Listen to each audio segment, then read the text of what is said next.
बच्चे ने देखा कि हर बार जब कोई रात को पहाड़ में गायब हो जाता था, उसके पापा घर एक भारी सूटकेस घसीटते हुए आते थे। लेकिन जब बच्चा उनसे क्यूरियोसिटी में पूछता तो वो बस अजीब निगाहों से देखते और कहते सोने जाओ। लेकिन फ्लोर पर खून के धब्बे देखकर बच्चे की क्यूरियोसिटी और बढ़ गई। जब उसने देखा कि उसके पापा उस सूटकेस को किचन की तरफ ले जा रहे हैं तो उसने चुपचाप उनका पीछा करने का फैसला किया। पर जो उसने देखा उससे वो इतना डर गया कि जमीन पर गिर पड़ा। पापा ने आवाज सुनी और तुरंत बाहर आए, गुस्से में चिल्लाए सोने जाओ। जब से उसे याद है, उसके पापा की एक एम्पनाडा शॉप थी जो बहुत सक्सेसफुल थी। दूर दूर से लोग सिर्फ उनकी एम्पनाडास खाने आते थे। कुछ लोग कहते थे कि ये एम्पनाडास मर्दों के लिए एनर्जी का सोर्स है और औरतों के लिए ब्यूटी का सीक्रेट। लेकिन बच्चा कभी समझ नहीं पाया कि इन एम्पनाडास में ऐसा क्या था जो लोग पागल हो जाते थे। उसके पापा कभी भी ये सीक्रेट नहीं बताते थे। 12 साल ऐसे ही निकल गए, लेकिन बच्चे की क्यूरियोसिटी वही की वही रही। एक दिन जब उसके पापा ध्यान नहीं दे रहे थे तो उसने एक एम्पनाडा का एक बाइट लिया, लेकिन उसका टेस्ट इतना अजीब था कि सहना मुश्किल हो गया। लंबी लाइन देखकर उसकी क्यूरियोसिटी और बढ़ गई। उसी वक्त एक रेगुलर कस्टमर आई और वो रोक नहीं पाई खुद को। उसने पूछ लिया कि ये एम्पनाडास कैसी लगती है। वो औरत मुस्कुराई और बोली, ये सबसे टेस्टी एम्पनाडा है जो मैंने कभी खाई है। जब वो बड़ा हुआ, उसके पापा ने उसे किचन में डो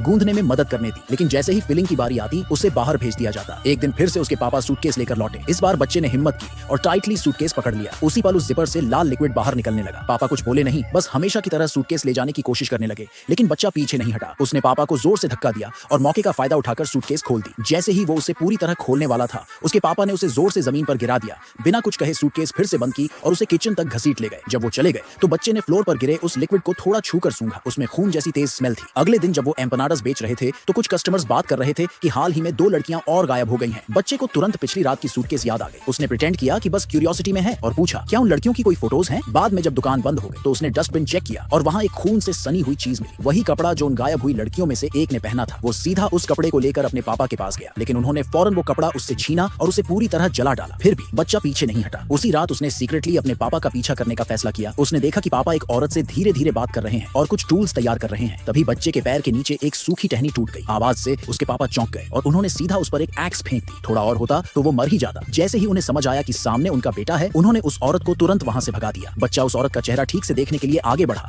लेकिन उसके पापा ने उसे जोर से रोक लिया। इसी खींचातानी में उसके पापा ने सीने में तेज दर्द होने का नाटक किया, लेकिन बच्चे को शक था कि सब ड्रामा है। फिर भी उसने उन्हें सहारा देकर घर वापस लाया। जैसे ही वो फर्स्ट एड बॉक्स लेने गया, पापा अचानक बिल्कुल नॉर्मल होकर खड़े हो गए। जब वो वापस आया तो देखा पापा ने दरवाजा लॉक कर लिया है। इन सारे अजीब बिहेवियर के बाद बच्चे की सच जानने की चाह और स्ट्रांग हो गई। अब वो उनका पीछा नहीं कर सकता था, इसलिए उसने सीक्रेटली किचन में एक हिडन कैमरा लगाकर उसे एक कोने में छुपा दिया। फिर वो हमेशा की तरह लिविंग रूम में बैठा रहा। मिडनाइट में उसके पापा फिर से सूटकेस लेकर लौटे। हमेशा की तरह उन्होंने उसे पास नहीं आने दिया और उसे रूम में जाने को कहा। बच्चा मान गया, लेकिन जैसे ही उसके पापा किचन की तरफ गए, वो फिर से चुपचाप उनके पीछे गया। जब वो दरवाजे के पास पहुंचा तो अंदर से आती आवाजें सुनकर उसका शरीर कांपने लगा। डर के बावजूद उसने अपना फोन निकाला और कैमरा की रिकॉर्डिंग चेक करने के लिए वीडियो प्ले कर दी।